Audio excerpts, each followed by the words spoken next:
எப்பயாவது audio launch வரும்போது இதை சொல்லணும் அப்படின்னு சொல்லி நான் நினச்சிட்டு இருந்தேன். என்ன கேட்டாருன்னா, பாவல் உங்களுக்கு தமிழ் உண்மையாகவே ஃப்ரெண்டா அப்படின்னு கேட்டார். ஒரு ஒரு சுற்றி மலை ஒரு இடத்துல ஏதோ நாய் வந்து இறந்து போயிருந்தது. பயங்கரமாக ஸ்மெல்லு, நிற்கவே முடியலங்க.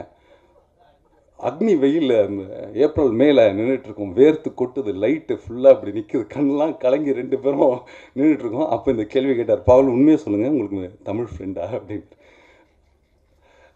அவர் கேட்ட பிறகு எனக்கே ஒரு டவுட் இருந்துச்சு. அவருக்கு ஏதாவது பண்ணிட்டுமா அப்படின்னு சொல்லி இருந்தது. இந்த பாவேல் கிட்ட பேசுனது வந்து ஐ திங்க் மயக்கத்தில் பேசியிருப்பேன்னு நினைக்கிறேன், ஞாபகம் இல்லை. ஏன்னா அன்னைக்கு சத்தியமாக கிட்டத்தட்ட மயக்கம் போட்டு விழுகிற ஸ்டேஜில் தான் என்னை தூக்கிட்டு போனாங்க அங்கேருந்து. பாவல் சொன்ன மாதிரி அவருக்கு கோபம் வந்து நண்பர்கள் மேல் கிடையாது. அது கதை சொல்லும்போது சில விஷயங்கள் சொன்னார், அந்த ட்ரெயினிங் எப்படி இருக்கும் அப்படின்னு சொல்லி சொன்னார். அந்த கோபத்தை தான் உங்கள் மேலே காமிச்சார். அது இல்லாமல் இந்த படத்தில் ஷூட்டிங் 3 நாள் தான் போனேன். நான் 3 நாள் தெரிச்சு ஓடியாந்துட்டேன். இந்த வெயிலில் என்னால் நிற்க முடியாது. அது மாதிரி ஒரு லேப்டாப் ஸ்பாட் லேப்டாப் வந்து இப்படி கொட்டினோன்னா வேறு மண்ணாக கொட்டும். போய் 15 நாள் அது போயிடுச்சு. வேலூரில் ஏப்ரல் மே ஜூன் சூடில் போயிருக்கேன் நான். கும்கிலாம் நிறைய இடத்துல ஷூட் பண்ணும்போது நாங்கள் through out the year shoot பண்ணோம். ஸோ சில இடங்கள் போய் சம்மரில் தான் ஷூட் பண்ணணும் தெரிஞ்சுக்கிட்டு தான் போனோம். பட் சத்தியமாக வேலூரை பற்றி நிறைய பேர் சொன்னாங்க, இதை பற்றி சொல்லவே இல்லை, இந்த சூடை பற்றி. மொட்டை வெயில், வேலூரில் எவ்வளோ வெயில் இருக்குன்னு எல்லாருக்கும் தெரியும். சினிமாட்டோகிராஃபர்ஸுக்கு ஒயிட் ஷர்ட் கொடுத்தாவே கொஞ்சம் கடுப்பாக இருக்கும். எல்லாருக்கும் ஒயிட் ஷர்ட்டு. மே மாதம் பீக் சம்மரில் ஷூட்டிங் பண்ணார். இன்னொன்று என் என்கேஜ்மெண்ட் முடிஞ்சு கரெக்டாக ஷூட்டிங் கூப்பிட்டு போயிட்டார். கல்யாணத்துக்கு ஒரு வாரத்துக்கு முன்னாடி தான் விட்டார்.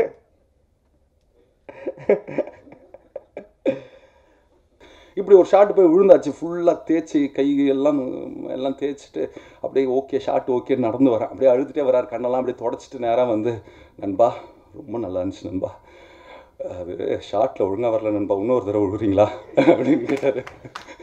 ஃபஸ்ட்டு படிக்கிறதுக்கு புக்கு கேட்டேன். அவர் நான் நரேட் பண்ணிடுறேன்னு சொன்னார். சரி ஓகே அப்படின்ட்டு கேட்கும் போது என்னாச்சுன்னா, டக்குன்னு உட்காந்துருந்தவர் எந்திரிச்சுட்டார். இப்படி தான் நான் ஃபுல் கதையும் கேட்டேன். அவரோட ஹைட் அப்படி. ஸ்கூல் கிரவுண்டுக்கு அப்புறம் என் லைஃப்பில் அதுக்கப்புறம் கிரவுண்டுக்கு போனது இந்த படத்துக்காக தான். அந்த சூழலில் எல்லாருமே போகலாம் அப்படின்றாங்க. விக்ரம் பிரபுசார்லாம் முடிச்சிருங்க தமிழ், இது ரொம்ப இதாக இருக்குது, இதுக்கு ரிட்டர்ன் வர முடியாது, முடி வெட்டுறது அப்படி இப்படின்னு இருக்கு. அப்படியே போகுது. ஒரு ஸ்டேஜுக்கு அப்புறம் யார்ட்டும் பேசவே இல்லை.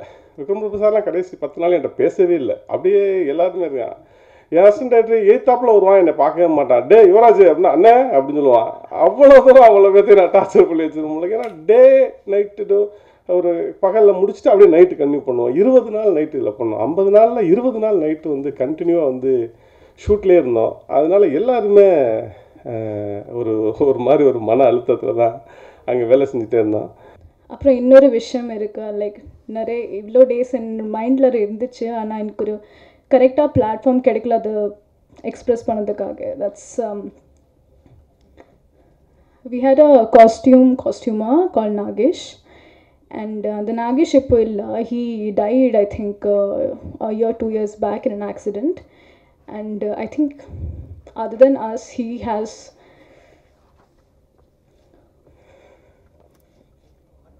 worked the hardest for the film, and he's just unlucky because he's not here today and he can't see this. I'm sorry, I told myself I'll not cry. அஞ்சலி சொன்ன நாகேஷ்ங்கிற பையன் வந்து ஒரு 350 க்ரௌட், எங்களுக்கு 350 பேர்த்துக்கு ட்ரெஸ்ஸு, சாக்ஸு, ட்ரௌசரு எல்லாத்தையும் பார்த்தீங்கன்னா ஒரே நாளில் வாஷ் பண்ணுவான். அவனை மாதிரி அந்த ஸ்பாட்டில் வேலை செய்கிறதுல நான் பார்க்க எல்லாரும் எங்கள் என்டர்டெயின்மெண்ட் எல்லோரும் வேலை செஞ்சாலும் அந்த ஒரு பையன் வந்து பயங்கரமாக வேலை செஞ்சான். செல்வன்ட்டு தான் இருந்தான். அப்படி வேலை செய்வான். எப்போ பார்த்தாலும் பறந்து இங்கிட்ட ஓடிக்கிட்டே இருப்பான். என்ன கேட்டாலும் கொடுப்பான். எது பண்ணாலும் நல்ல பையன், ரொம்ப அருமையான பையன். என்டையர் டானாக்காரன் படத்தை முழுவதும் முடிச்சு கொடுத்தான். அவனோட இறப்புக்கு நான் போயிருந்தேன். பார்த்தா அந்த டானாக்காரன் எடுத்த ஸ்டில்லையே போட்டிருந்தாங்க. எனக்கு அவ்வளோ மன வருத்தமாக இருந்துச்சு.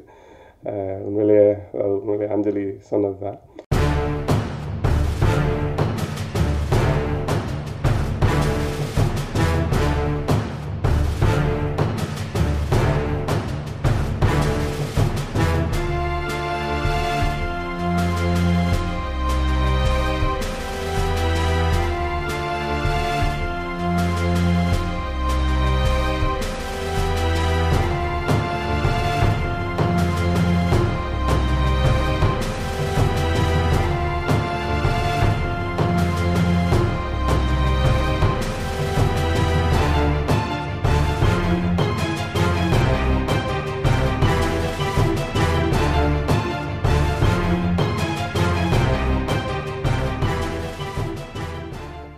முதல்ல கூப்பிட்டதுனால ஒன்றும் பேசுறது முதற்கண் வந்து தயாரிப்பு நிறுவனத்திற்கு என்னுடைய நெஞ்சார்ந்த நன்றியை முதல்ல தெரிவித்துக் கொள்கிறேன்.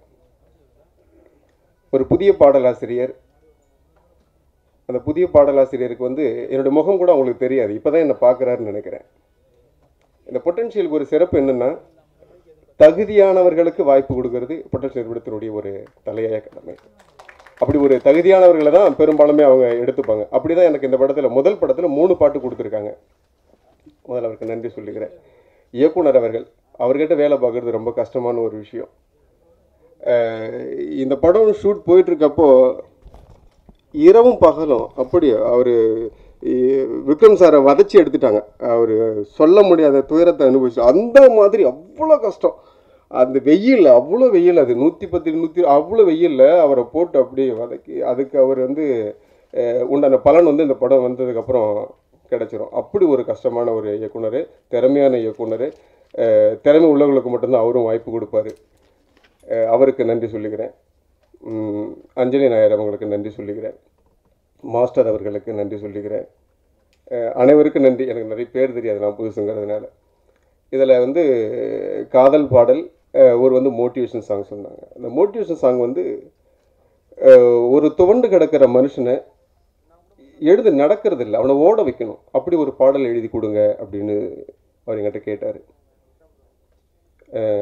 ஜிப்ரான் சாருக்கு கடைசியாக நன்றி சொல்லணும்னு வச்சுட்ருக்கேன். என்னென்னா, ஒரு பாடல் கொடுத்தாங்க, அந்த பாடல் எழுதி முடிச்சுட்டு அடுத்த பாடலுக்கு வந்து வேறு உங்களுடைய சாய்ஸ்ன்ற மாதிரி விட்டதுக்கப்புறம் ஜிப்ரான் சரியில் அவரே எழுதுனா நல்லாயிருக்கும், நல்லா எழுதியிருக்காரு அப்படின்னு சொல்லிட்டு மேலும் என்னை ஊக்குவிக்கிற வகையில் மற்றொரு சாங் கொடுத்து, அந்த சாங் வந்து இது வரைக்கும் எழுத முடியாத அளவுக்கு அப்படி எழுதணும். ஒருத்தனை வந்து துவண்டு கிடக்கிறவனை வந்து நடக்காமல் ஓட வைக்கக்கூடிய அளவுக்கு வார்த்தைகளை நீ கையாளணும், அப்படி ஒரு பாடல் எழுதி கொடுக்கணும் அப்படின்னு கேட்டு எழுதி கொடுத்து அது சிறப்பாக வந்திருக்கு.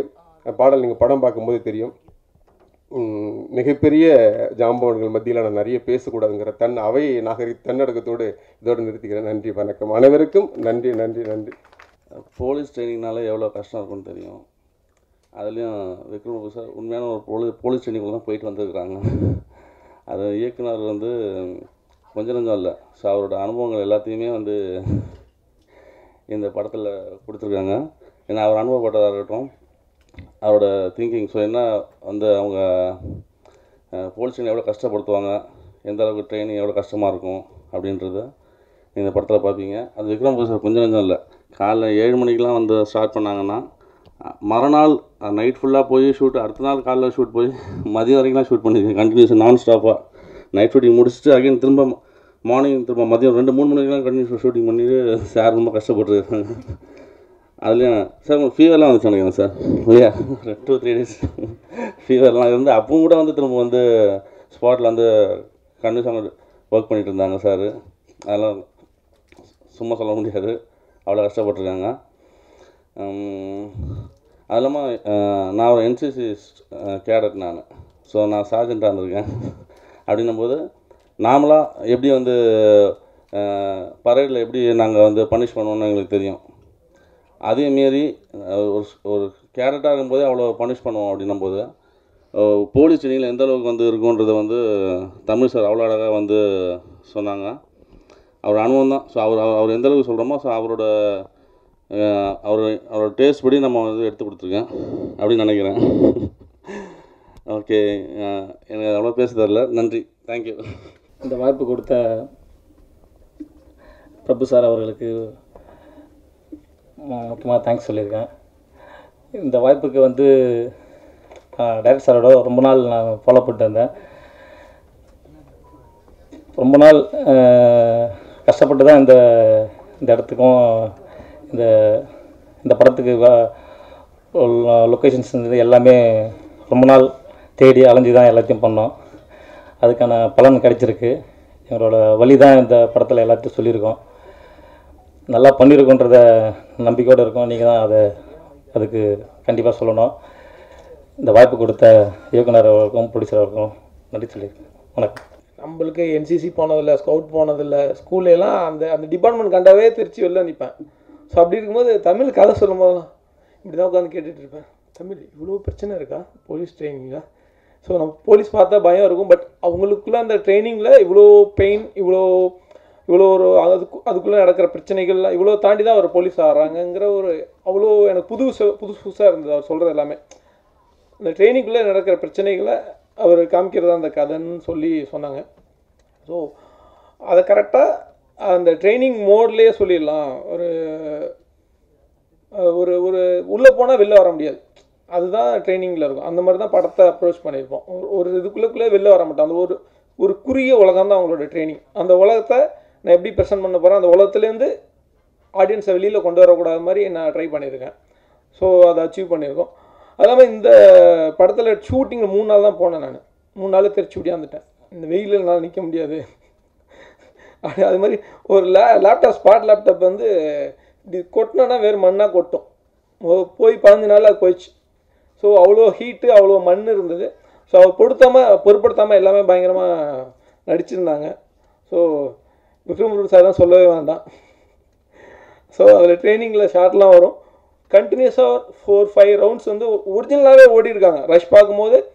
ஸோ இவ்வளோ எஃபோர்ட் எல்லாருமே போட்டிருக்காங்க அப்படிங்கும்போது நம்மளும் ஒரு பயங்கரமான எஃபோர்ட் கொடுக்கணுங்கிறது தான் அதை ட்ரை பண்ணியிருக்கோம். ஸோ அதை நீங்கள் பார்த்துட்டு சொல்லுங்கள். தேங்க்யூ. இது என்னுடைய கலரை மாற்றக்கூடிய ஒரு படமாகவும் இருக்கும். அதுலேயும் அவர் பொட்டென்ஷியல் இருக்கிறதுங்கிறது எனக்கு ரொம்ப ஒரு சந்தோஷமான ஒரு விஷயம். கதையை பற்றியோ இதை பற்றியோ நான் சொல்ல விரும்புகிறத விட இப்போ எல்லோரும் அங்கே நடந்ததை சொன்னாங்க. என்னென்னு இவன் இப்போ எடிட்டர் ஆகட்டும், இல்லை வந்துட்டு சாம் சார் கூட வந்து ஒரு 4 நாள் இருந்தார், அதுக்கப்புறம் போயிட்டார். கிட்டத்தட்ட வந்து ஒரு 60 நாள் நடிகர்களாக நாங்கள் தான் அங்கே இருந்தோம். நான் உண்மையாக சொல்கிறேன், அந்த படம் முடிச்சுட்டு நேராக நான் போய் எங்கேயாவது போலீஸ் ட்ரைனிங்கில் ஜாயின் பண்ணியிருக்கலாம், ஆகிட்டுருக்கலாம். காலையில் 6 மணிக்கு அங்கே ஓட ஆரம்பிச்சோன்னா திரும்ப நைட்டு 2 மணிக்கு முடியும். திரும்ப அடுத்த நாள் காலையில் 6 மணிக்கு, இப்படியே 2 மாதம். நாங்களாவது பரவாயில்ல, எப்போயாவது ஷார்ட் மூது எங்கேயாவது பிரேக் எடுக்கலாம், ரெஸ்ட் எடுக்கலாம். நான் ரொம்ப முக்கியமாக இந்த படத்தில் ரொம்ப கடினமான உழைப்பு வந்து ஆர்ட் டிபார்ட்மெண்ட்டில், டைரக்ஷன் டிபார்ட்மெண்ட்டில், அதுக்கப்புறம் வந்து சினிமோட்டோகிராஃபி டிபார்ட்மெண்ட்டில். ஏன்னா அவங்களுக்கு வேறு வழியே இல்லை. அவர் ஒரு 3 நாள் இருந்துட்டு ஓடிட்டேன்னு சொல்லிட்டாரு. அவங்க கடைசி வரைக்கும் அங்கே தான் இருந்தாகணும். ஆக்டர்ஸ் கூட எங்களுக்கு கூட எப்பயான பிரேக் இருக்கும். பிரேக்குனா நீங்கள் நினைக்கிற மாதிரி எங்கேயாவது போய் அங்கே ஒரு மரமும் கிடையாது, ஒரு பொட்டல் காடு அது. ஸோ அப்படியான ஒரு இடத்துல எனக்கு வந்து விக்ரம் பிரபு சார் ஒரு நாள் கேட்டார். நான் அதை கண்டிப்பாக எப்பயாவது ஆடியோ லான்ச் வரும்போது இதை சொல்லணும் அப்படின்னு சொல்லி நான் நினச்சிட்டு இருந்தேன். என்ன கேட்டார்னா, பாவல் உங்களுக்கு தமிழ் உண்மையாகவே ஃப்ரெண்டா அப்படின்னு கேட்டார். ஒரு சுற்றி மலை ஒரு இடத்துல ஏதோ நாய் வந்து இறந்து போயிருந்தது. பயங்கரமாக ஸ்மெல்லு, நிற்கவே முடியலங்க.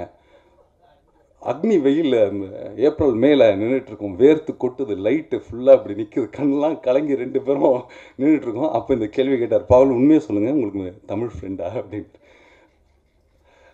அவர் கேட்ட பிறகு எனக்கே ஒரு டவுட் இருந்துச்சு. அவருக்கு ஏதாவது பண்ணிட்டோமா அப்படின்னு சொல்லி இருந்தது. அதாவது அவர் வேலை வாங்குகிற விதம் கீழே விழணும். இதில் கூட ட்ரெய்லரில் கூட அது ஒரு ஷார்ட் இருந்துச்சு, கீழே போய் விழணும். விழும்போது பெட் இல்லை, உண்மையாகவே மண்ணில் போய் விழுந்தது தான். விழுந்தாச்சு, எல்லாம் விழுந்தாச்சு. எல்லோரும் வந்து அவர் தமிழ் சாரை பொறுத்த வரைக்கும் எப்படின்னா அழுவார். மானிட்டரை பார்த்துட்டு அப்படியே கண் கலங்கி அப்படியே அழுதுட்டு அப்படியே வந்து கண்ணெல்லாம் தொடச்சிட்டு, எந்த ஷார்ட்டாக இருந்தாலும், ரொம்ப எமோஷ்னலாக இருந்தாலும் சரி, ரொம்ப நல்லா இருந்தாலும் சரி, அவர் ரொம்ப அதை அப்படியே வெளிப்படுத்திடக்கூடியவர். நம்ம ஷார்ட் ஓகேவா இல்லையான்லாம் அவர் பார்த்து கூட சொல்ல முடியாது, அழுதாலாம் எதுவும் சொல்ல முடியாது. இப்படி ஒரு ஷார்ட் போய் விழுந்தாச்சு, ஃபுல்லாக தேய்ச்சி கை எல்லாம் தேய்ச்சிட்டு அப்படியே ஓகே ஷார்ட் ஓகேன்னு நடந்து வரேன். அப்படியே அழுதுகிட்டே வரார், கண்ணெல்லாம் அப்படியே தொடச்சிட்டு நேராக வந்து, நண்பா ரொம்ப நல்லா இருந்துச்சு நண்பா, அது ஷார்ட்டில் ஒழுங்காக வரல நண்பா, இன்னொரு தடவை விழுறீங்களா அப்படின்னு கேட்டார். ஸோ படம் முழுக்கவே அதான் ஒரு மனுஷங்கிட்ட நம்ம போயிட்டு நோவே சொல்ல முடியாது. அவரை பார்த்தே வந்து ஆள் பார்க்க தான் இப்படி இருக்கார். அவ்வளோ அவ்வளோ நட்பு, அவ்வளோ காதல், அவ்வளோ அன்பு, பாசம் எல்லாமே இருக்கும். சரி ஓகே என்ன பண்ண சொல்லுங்கள், அங்கேருந்து குதிக்கணுமா அப்படிங்கிற மாதிரி தான் அவர் வேலை வாங்குகிற விதம் இருக்கும். ஸோ கண்டிப்பாக அந்த உழைப்புக்கு ஒரு 2 மாதமாக அந்த அந்த அந்த வெயிலில் நான் ரொம்ப ரொம்ப ஃப்ராங்காக ரொம்ப மனசார சொல்லணும் அப்படின்னா, எந்த படம் வருது இல்லைங்கிறதெல்லாம் எனக்கு இல்லை. எனக்கு எப்போ டானாக்காரன் வரப்போகுது அப்படிங்கிறது தான் மிகப்பெரிய ஆர்வமாக இருந்தது. ஏன்னா நான் இது வரைக்கும் ஒரு 15 படம் நடிச்சிட்டேன். அந்த 15 படத்தில் நான் உண்மையாகவே வந்து ரத்தம் கூட சிந்தியாச்சு. எல்லாம் சிந்தின படம் டானாக்காரன் தான். உண்மையாகவே நான் மட்டும் இல்லைங்க, நான் இந்த படத்தில் உழைச்ச அத்தனை பேருமே நடிகர், அதாவது இப்போ அட்லீஸ்ட் என்னோட முகம் தெரிஞ்சிடும், சாரோட முகம், நிறைய பேரோட முகங்கள் இதில் தெரியும். தெரியாமல் இதில் வந்து கிட்டத்தட்ட வந்து ஒரு 100, 150, 200 பேர் இருப்பாங்க. அவங்களோட உழைப்புமே இதில் ரொம்ப ஒரு அலாதியானது. மெட்ராஸில் நிறைய முகங்கள், தெரியாத முகங்கள் இன்றைக்கி வந்து ரொம்ப தெரிந்த, ரொம்ப பிரபலமான முகங்களாக மாற்றுனுச்சு. டானாக்காரனும் அதே வேலையை செய்யும். இன்றைக்கி ரொம்ப அற்புதமான நடிகர்களை இங்கே திரைத்துறைக்கு கொண்டு வந்து சேர்க்குங்கிறதுல எனக்கு மிகப்பெரிய நம்பிக்கை இருக்குது. டானாக்காரன் வந்து ரொம்ப முக்கியமான ஒரு அரசியலை பேசக்கூடிய சிறந்த படங்களில் இருக்கக்கூடிய ஒரு பட்டியலில் டானாக்காரனுக்கும் ஒரு நிச்சயமான ஒரு இடம் இருக்குது. வரலாற்றில் இடம்பெறக்கூடிய ஒரு முக்கியமான ஒரு திரைப்படமாகவும் டானாக்காரன் இருக்கும். அதை நான் ரொம்ப தைரியமாக சொல்லுவேன். நாளைக்கு போயிட்டு இதை சொல்லிவிட்டு முகத்தை மறைக்கணும்னு அவசியம்லாம் இல்லை. நிஜமாகவே நடக்கக்கூடிய ஒரு படம். இவ்வளோ நாள் காத்திருப்பு வந்து சீக்கிரமாக நடக்க போகுதுங்கிறது வந்து ரொம்ப சந்தோஷம். இந்த ஹாட்ஸ்டாரில் 8th வர்றது. ஸோ இந்த படத்தை இந்த உழைப்புக்கு எப்பவுமே வந்து அது உங்களுக்கு தெரியும். அந்த உழைப்பு வந்து கண்டிப்பாக ஃப்ரேம்லேயும் இருக்கும். நீங்கள் ஒரு நல்ல படங்களை என்றைக்கும் நான் முதல் சொன்ன மாதிரியே கரெக்டாக மக்கள்கிட்ட கொண்டு சேர்த்துருக்கீங்க. எங்களோட உழைப்பை தாண்டி இந்த படமும் வந்து ரொம்ப ஒரு முக்கியமான படம். நம்ம இன்றைக்கி சாதாரணமாக வந்து காவலர்களை பார்த்துடுறோம். நம்ம வந்து எங்கேயோ ஒரு இடத்துல வந்து ஏதோ ஒன்று சொல்லிடுறோம். அவங்க இன்றைக்கி ஏன் இப்படி இருக்காங்கங்கிறதுக்கான ஒரு மிகப்பெரிய உளவியலை பேசக்கூடிய ஒரு முக்கியமான படமாகவும் அது இருக்குங்க. ஸோ எல்லாருமே பார்க்க வேண்டிய ஒரு ரொம்ப ஏன்னா நம்ம எல்லாருமே ஏதோ ஒரு கட்டத்தில் வந்து அதிகாரத்தை கேள்வி கேட்டிருப்போம். நம்ம அதிகாரத்தை எதிர்த்து நம்ம வந்து நின்றுப்போம். ஸோ ஏதோ ஒரு வகையில் நம்ம எதிர்த்து கேள்வி கேட்கக்கூடிய ஒரு இடத்துல இருந்திருப்போம். அது நம்மளுக்கு ஒரு விளைவை ஏற்படுத்தியிருக்கிறோம். அதனால் எல்லாருமே கனெக்ட் பண்ணக்கூடிய ஒரு முக்கியமான ஒரு படமாக இருக்கும். இதில் கடைசியாக நான் வந்து பெருசாக நன்றி சொல்லணும் அப்படின்னா, இந்த படத்தில் ஏடி டீம் ரொம்ப வந்து, ஏன்னா அவங்களோட எக்ஸ்ட்ரானரி ஒர்க்கு, அவங்க இல்லைன்னா இந்த படம் வந்து இந்த அளவுக்கு இருந்திருக்காது. ப்ரொடக்ஷன் மேனேஜர், ஸோ இவங்கெல்லாமும், ஏன்னா இவங்கெல்லாம் வெளியே தெரிய மாட்டாங்க. இவங்கெல்லாமும் வந்து அங்கே வந்து அந்த வெயிலில் அங்கேருந்து திப்புன்னு ஓடி வருவாங்க, போவாங்க. ஸோ இவங்கெல்லாம் இல்லாமல் இந்த படம் சாத்தியமாயிருக்காது. ரொம்ப ஒரு பியூட்டிஃபுல்லான ஒரு ஃபிலிமை பொட்டன்ஷியல் ஸ்டுடியோஸ் கொடுத்துருக்காங்க. தொடர்ந்து, அதாவது நான் இந்த தமிழ் சாருக்கு ஞாபகம் இருக்கும்னு நினைக்கிறேன். நானும் அவரும் வட சென்னையில் உட்காந்து ஒரு பிரேக்கில் உட்காந்து பேசிகிட்டு இருக்கும்போது, நண்பா ஒரு ஸ்கிரிப்ட் இருக்குது நண்பா அப்படின்னு சொல்லும்போது, நல்ல ஸ்கிரிப்டா, சரி ஓகே நீங்கள் நேராக வந்து பிரபு சாரை மீட் பண்ணுங்கன்னு தான் நான் சொன்னேன். நீங்கள் வேறு யாரையும் போய் பார்க்காதீங்க. இன்றைக்கி இருக்கக்கூடிய ஒரு நல்ல ஒரு ப்ரொஃபஷ்னலான ஒரு ப்ரொடக்ஷன் ஹவுஸ்னால் பொட்டன்ஷியல் அப்படிங்கிறத ரொம்ப தைரியமாக சொல்லலாம். பிரபு சார் இருக்காருன்னா தைரியமாக அந்த படம் கண்ணை மூடின்னு போய் படிக்கலாம். ஸ்கிரிப்டை கூட படிக்கணும்னு அவசியம் இல்லை. இந்த தைரியமாக போய்ட்டு அந்த படத்தில் நடிக்கலாம். அப்படியான ஒரு நல்ல ஒரு டீமை வச்சு ஒரு நல்ல ஒரு ப்ராடக்டை அழகாக மக்களுக்கு கொடுத்துட்டே இருக்காங்க. மேலும் மேலும் இதை தொடர்ந்து செய்யணும். நன்றி. இந்த கதை முதலாக கேட்டவங்கிற பெருமை எனக்கு இருக்குது. தமிழ் சார் வந்து இருக்கும் ஒரு 7-8 வருஷம் இருக்கும். அந்த கதையை நரேட் பண்ணாங்க. அருமையான கதை, சீக்கிரமே படமாயிடும் அப்படின்னு சொன்னேன். பாவல் சொன்ன மாதிரி அவருக்கு கோபம் வந்து நண்பர்கள் மேல் கிடையாது. அது கதை சொல்லும்போது சில விஷயங்கள் சொன்னார். அந்த ட்ரெயினிங் எப்படி இருக்கும் அப்படின்னு சொன்னார். அந்த கோபத்தை தான் அவங்க மேலே காமிச்சார்.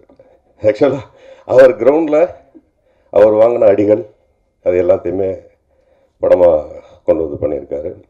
இந்த விழாவில் ஒரு சிறப்பு, எனக்கு இது குடும்ப விழா. எங்கள் ஆடிட்டர் கேட்பார், அது என்ன ஒன்லி அந்த குடும்பத்துக்கு மட்டும் தான் படம் பண்ணுவீங்களா, வரைக்கும் டாக்ஸே காணுமே, அது மட்டும்தான் இருக்குது அப்படிம்பார். அந்த அளவுக்கு எனக்கு இது குடும்ப படம். விக்ரம் பிரபு சார் ஒரு கடுமையான உழைப்பாளி. அவருக்கான படம். அஞ்சலி வாழ்த்துக்கள். பாவல் வரும் பிரகதீஷ் அவங்களுக்கெல்லாம் வாழ்த்துக்கள். தமிழ் சாருக்கு வாழ்த்துக்கள். கேமராமேன் மாரிஸ்க்கு வாழ்த்துக்கள். அனைவருக்கும் வாழ்த்துக்கள். நன்றி. ஃபர்ஸ்ட் ஃபோட்டோகிராஃபராக தான் நானும் ஸ்டார்ட் பண்ணேன் லைஃபை. எனக்கு சினிமாட்டோகிராஃபராக ஃபஸ்ட்டு சான்ஸ் கொடுத்த பொட்டன்ஷியல் ஸ்டுடியோஸ் பிரபு சாருக்கும், தங்கபிரபா சார், பிரகாஷ் பாபு சார் எல்லாருக்கும் நன்றி. அவங்க தான் எனக்கு வந்து டைரக்டர் தமிழை வந்து அறிமுகப்படுத்தி வச்சாங்க. எனக்கு தமிழ் அதுக்கு முன்னாடி தெரியாது. அது மாதிரி போய் கதை கேட்டிருக்க அவர் மீட் பண்ணியிருக்கேன்னு சொன்னாங்க ப்ரொடக்ஷனில். போய் பார்த்தேன். ஃபஸ்ட்டு படிக்கிறதுக்கு புக்கு கேட்டேன். அவர் நான் நரேட் பண்ணிடுறேன்னு சொன்னார். சரி ஓகே அப்படின்னு கேட்கும் போது என்னாச்சுன்னா, டக்குன்னு உட்காந்துருந்தவர் எந்திரிச்சுட்டார். இப்படி தான் நான் ஃபுல் கதையும் கேட்டேன். அவரோட ஹைட் அப்படி. ஸ்கூல் கிரவுண்டுக்கு அப்புறம் என் லைஃப்பில் அதுக்கப்புறம் கிரவுண்டுக்கு போனது இந்த படத்துக்காக தான். மே மாதம் மொட்டை வெயில், வேலூரில் எவ்வளோ வெயில் இருக்குன்னு எல்லாருக்கும் தெரியும். சினிமாட்டோகிராஃபர்ஸுக்கு ஒயிட் ஷர்ட் கொடுத்தாவே கொஞ்சம் கடுப்பாக இருக்கும். எல்லாருக்கும் ஒயிட் ஷர்ட்டு. மே மாதம் பீக் சம்மரில் ஷூட்டிங் பண்ணார். இன்னொன்று என் என்கேஜ்மெண்ட் முடிஞ்சு கரெக்டாக ஷூட்டிங் கூப்பிட்டு போயிட்டார். கல்யாணத்துக்கு ஒரு வாரத்துக்கு முன்னாடி தான் விட்டார்.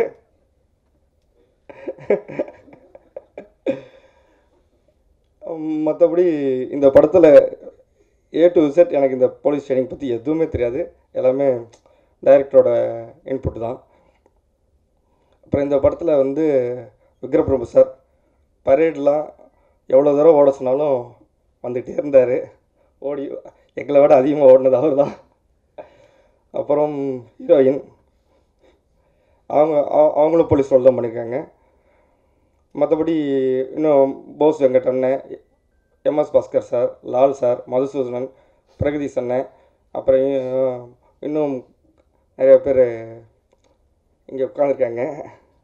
டக்குனு ரவி அண்ணன், அன்பு, எல்லாருமே நல்லா கோஆப்ரேட் பண்ணாங்க.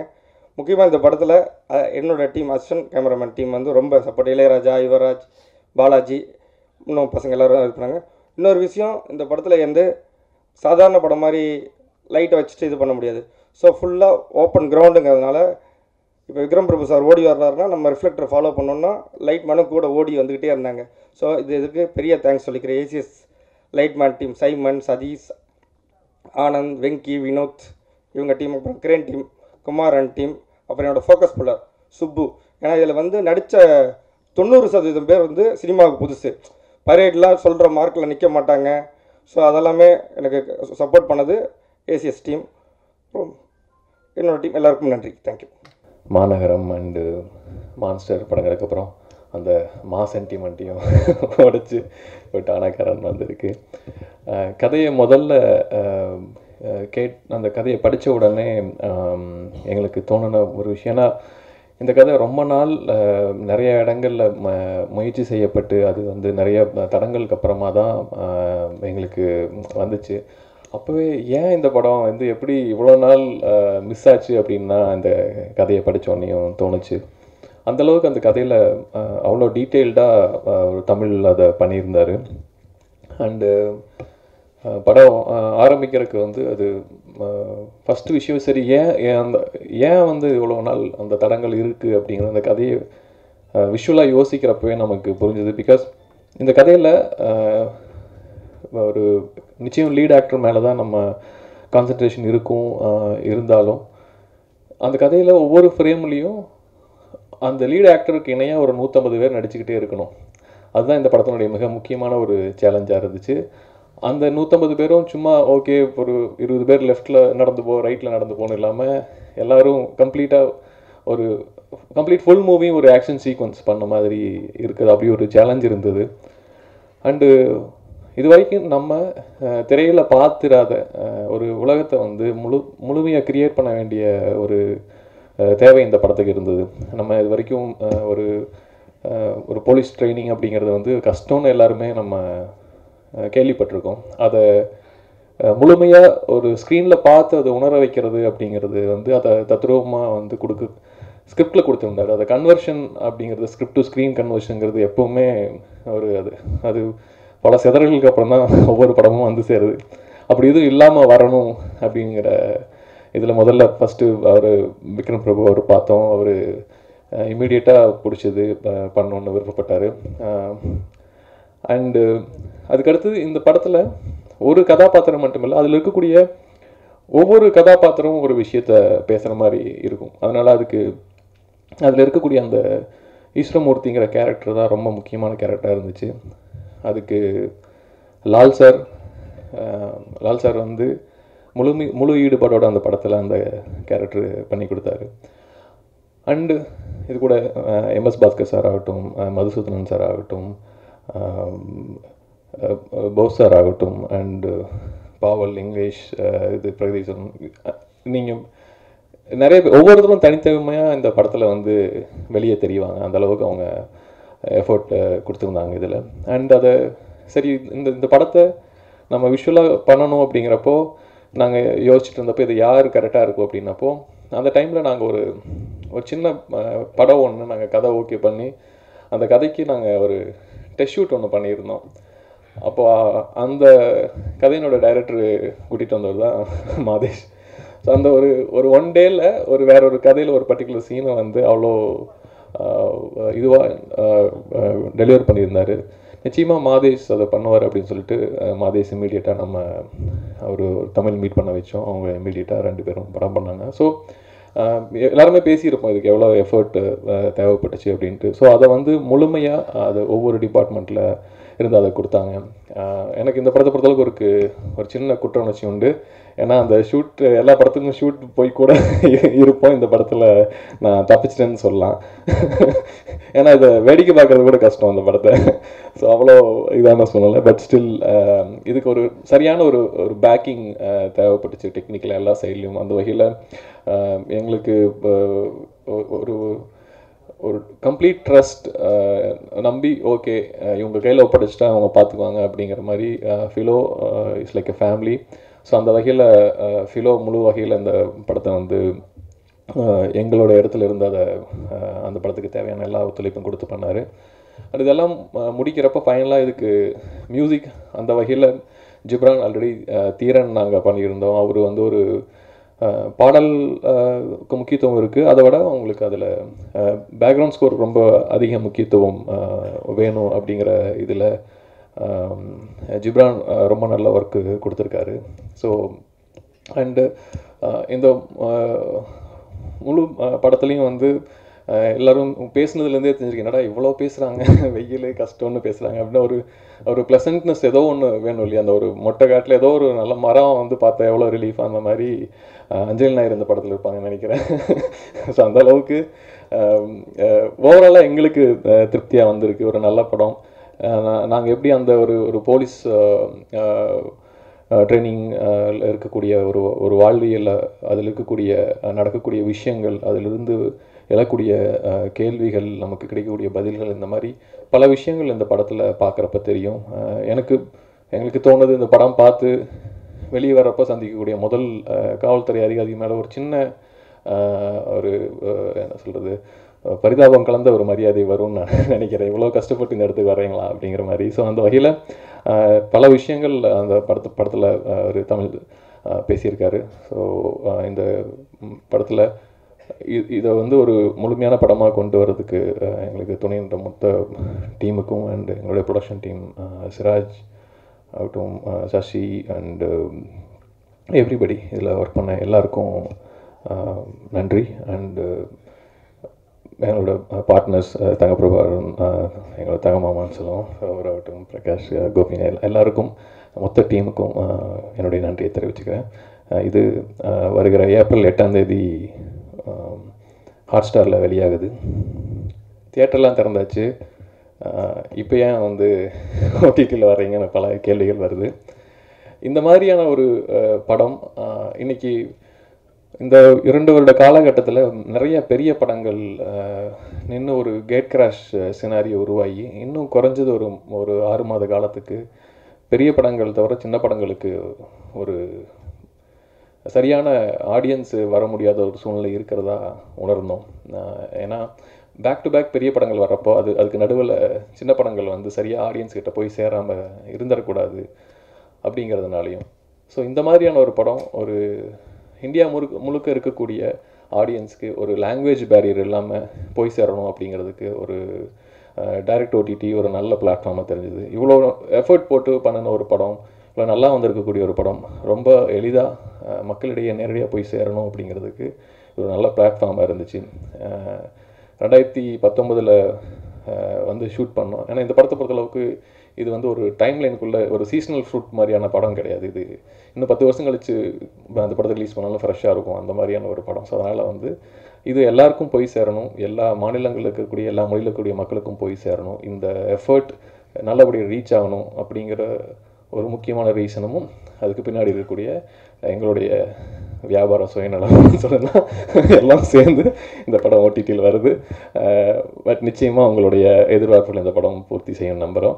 எல்லா படங்களுக்கும் எல்லோரும் எஃபர்ட் போடுறோம். அதனுடைய வெற்றி தோல்விகள் தவிர்த்து நமக்கு இந்த படத்தில் நம்ம வந்து மன நிறைவோட உண்மையாக வேலை செஞ்சுருக்கோமா அப்படிங்கிற ஒரு கேள்வியோடு தான் ஒவ்வொரு தடவையும் வேலை செய்கிறோம். அந்த வகையில் அந்த உழைப்பு கொடுத்துருக்கோம். ஒவ்வொரு தடவையும் அதை வந்து நீங்கள் மக்களிடையே எடுத்துகிட்டு போய் கொடுத்து உங்களுடைய அதில் இருக்கக்கூடிய நிறைவுரைகளை சொல்லி உங்களுடைய ஆதரவை எப்போவுமே கொடுத்துருக்கீங்க. அதே மாதிரி இந்த முறையும் நீங்கள் உங்களுடைய ஆதரவை கொடுப்பீங்கன்னு நம்புகிறோம். நன்றி.